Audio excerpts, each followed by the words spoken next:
Hi hello welcome back to our family. Nan's വ്ലോഗിലേക്ക് എല്ലാവർക്കും ഒരിക്കൽ കൂടി സ്വാഗതം. അപ്പം ഞാനിന്ന് പറയാൻ വന്നേക്കുന്നത് കണ്ടൻറ് എല്ലാവരും ചെറിയ വീഡിയോ ആണ്, എല്ലാവർക്കും ഷെയർ ചെയ്യാമല്ലോ എന്ന് കരുതിയിട്ടാണ് വന്നത്. ഇതാണ് ടൊമാറ്റോ ചില്ലി സോസ്. ഇത് യിപ്പിയുടെ കൂടെ കിട്ടുന്നൊരു സംഭവം. ഫാമിലി പാക്കിൽ അവിടെ ഒന്നും വേണ്ട വെച്ച് കൂട്ടിട്ട് നടക്കുന്നത്.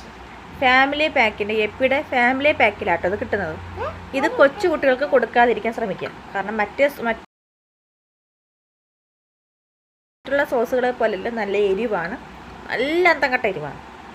ഇത് കഴിച്ചാൽ കുട്ടികളിപ്പോൾ ചുമ നിർത്താതെ വരും, അവർക്ക് ഒരു ചുവപ്രാളം പോലെയൊക്കെ വരും. പിന്നെ പ്രായമായ മനുഷ്യർക്ക്, നമ്മുടെ പ്രായമായ അപ്പാപ്പന്മാരെ അമ്മമാരൊക്കെ ഇല്ലേ, അവർക്കൊന്നും കൊടുക്കാതിരിക്കുക. കാരണം എന്ന് വെച്ചാൽ ഒരു 70 വയസ്സ് 80 വയസ്സ് കഴിഞ്ഞാൽ അപ്പാപ്പന്മാർക്ക് അമ്മമാർക്കൊക്കെ കൊടുക്കാതിരിക്കുക. കാരണം അത് ചിലപ്പം അവർക്ക് എന്തെങ്കിലും അസ്വസ്ഥത വന്നേക്കാം. ഇത് കൊച്ചു കുട്ടികൾക്ക് കൊടുക്കരുത് കേട്ടോ. പിന്നെ നമ്മൾ പ്രധാനമായിട്ട് നോക്കേണ്ടത് ഡേറ്റാണ്. ഇതിൻ്റെ ഡേറ്റ് നമുക്ക് കാണിച്ചേക്കാം, കാണാൻ പറ്റുന്നുണ്ടെന്തോ. ഇതിൻ്റെ ഡേറ്റ് എന്ന് പറയുന്നത് 26/24 കൊടുത്തേക്കുന്നത്.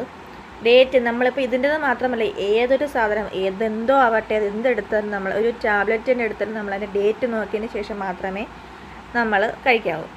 നമ്മൾ ഇപ്പോൾ ഡേറ്റ് നോക്കാതെ നമ്മളൊരു ടാബ്ലറ്റ് കഴിക്കുകയാണെങ്കിൽ നമുക്കതിൽ നമ്മുടെ ശരീരത്തിൽ, നമ്മുടെ ബോഡിയിൽ ഒരുപാട് അത് ബാധിക്കും, എഫക്റ്റ് ആവും. അപ്പം നമ്മൾ എന്ത് സാധനം എടുത്താലും ഡേറ്റ് നോക്കാം. അപ്പോൾ എനിക്ക് ഇത്രേ പറയാനുള്ളൂ. അപ്പോൾ പിന്നെ ഓരോരുത്തർ കമൻറ്റ് ചെയ്യും, നീ ഇപ്പം എന്തിനാ ഇതും പറഞ്ഞുകൊണ്ട് വന്നേ, ഇതിപ്പോൾ പറയാനുള്ള കാരണം എന്താണെന്ന് ചോദിക്കും. കാരണം അന്ന് പ്രത്യേകിച്ച് കാരണമൊന്നുമില്ല. ഇപ്പം ഞാനത് എടുത്തുകൊണ്ട് ഞാൻ പറഞ്ഞതാണ്. ഞാനിതിപ്പോൾ കഴിച്ചപ്പോൾ നല്ല എരിവായിരുന്നു, നമുക്കൊക്കെ പറ്റും, താങ്ങാൻ പറ്റും. പക്ഷേ കൊച്ചു കുട്ടികൾക്കും മുതിർന്നവർക്കൊന്നും നമുക്ക് പറ്റുന്നു. മുതിർന്ന് വെച്ചാൽ നമ്മുടെ 80-70 വയസ്സൊക്കെ അപ്പന്മാർക്കൊന്നും ഇത് പറ്റത്തില്ല. അസുഖങ്ങളൊക്കെ ഒന്നും കൊടുക്കരുത്. ഈ സാധനം ഇത് കൊടുക്കരുത്, ഇത് അവോയ്ഡ് ചെയ്യുക. പ്രത്യേകിച്ച് കൊച്ചു കുട്ടികൾ ഇത് കാണുമ്പോൾ ആകർഷിക്കും, അത് നല്ല സംഭവമാണെന്ന് വയ്ക്കും.